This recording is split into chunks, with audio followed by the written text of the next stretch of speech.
A year ago, technology moved from being something that we occasionally saw in the classroom, a special treat if students behaved, to the way that education happened. That was how all students were learning suddenly, and it seemed like it would be maybe a really good thing for older students. We were excited, but what was it like for teachers teaching really young students who aren't familiar with how to use technology and whose parents might not even want them to? I had the pleasure of sitting down with Debbie, who teaches second grade, to talk about what it's been like trying to teach second graders how to use this type of technology when she's been teaching for over 20 years. Thanks for talking to me. It should only take like 5 minutes. No problem. You teach third grade, right? Second. Second grade, okay. Yep. And at what school? Jefferson Academy Charter School in Westminster, Colorado. Awesome. And like, what's it been like the past year? Are you back to in person now? How long were you online? Okay, we started the year a combination of both in person and online. So we had 2 days of like half the class, and then the other half of the class was at home. Then 2 days later on Thursday, Friday, we had half the class while the other kids were at home. And so we did that. And then we also have throughout the year, I've got about 4 kids who are remote only, who have never come into the classroom. And when they've had opportunities to come back to school, a couple of them did, but most of them have just stayed primarily remote the whole time. So, and then let's see, back in November after Thanksgiving, we were remote, fully remote until January. And then we came back to 4 days a week. So since January, we've been 4 days a week in person, except for the kids who are remote, who stayed remote. So that feels like a lot of in person. I don't know, just compared to, I mean, I'm all online. Yeah. Okay, so what I'm mostly like curious about is just because I feel like technology is something that we always talk about as being like the next step, and it's very like, this is the future, this is ideal, like the more technology we can get into the classroom, the better. And then all of a sudden it turned into like all technology. Mm-hmm. And it seems like following like the model, that would be ideal, but it definitely seems like in reality, kids are not necessarily like learning better. And so I was just wondering like what you thought if your students were, if it enhanced their learning, if it's actually not helping them at all. Well, I think it kind of goes both ways. Gosh, see, that's the other thing is I'm such an old school teacher. So for me to get on board with technology has been really hard for me. It has not been natural. But like, for example, we use a platform called Seesaw, which is very similar to Google Classroom. And we have to put all of our assignments up on that. And then we have to record lessons and videos for the kids.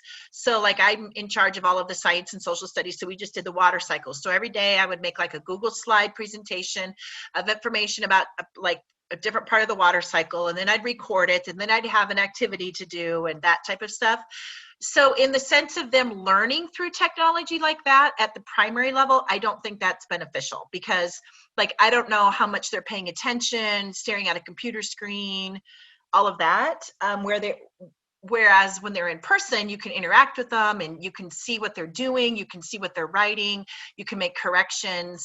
So that as far as like the actual teaching part of going,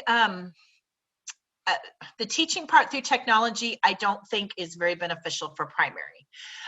It's a little different, obviously, in the junior high school, because they're more independent. But using the resources of technology has been very eye-opening for me this last year, because there's so much out there that I've been able to integrate into my lessons that I never knew was out there.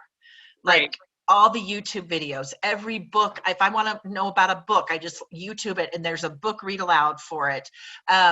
There's so many other things like lessons that have been created. There's so much stuff out there that has been useful to pull into my subject areas.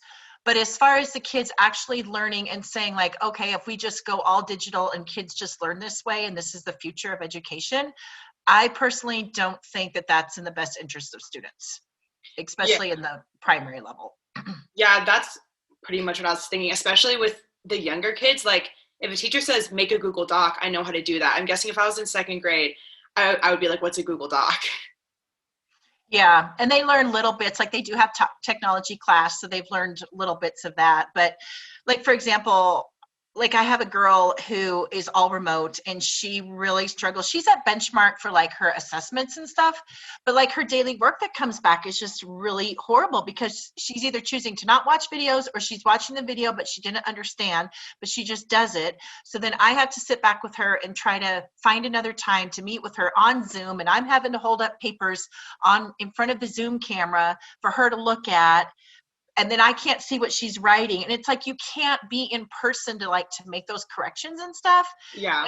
And yeah, at the early primary, they don't really know, yeah, like Google Docs, Google Slides. They don't quite understand how to do all that. And then they can't type fast for anything. Yeah. I mean, that takes forever just to type out a sentence. So yeah, I just don't think I don't think it's the best way for them to learn. They need to manipulate and do things with, like we were doing clocks and they needed to get out the clocks and play with them instead of clicking a button on the computer screen to make the clock turn. You know, they needed to like physically do it, and matching games and just things where they can interact more like with their peers too.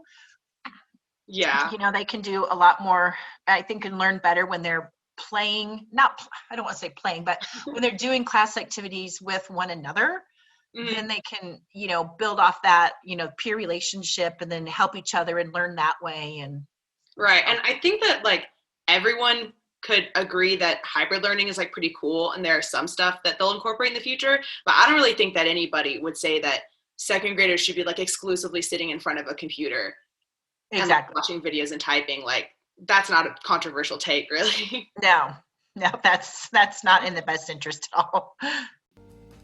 Talking with Debbie was super interesting to hear about what this experience has been like for people in really different grade levels for me. And I think I'll definitely be thinking about the role that technology needs to play in these more primary school levels moving forward and how there probably is a cap on how much we use before it's beneficial.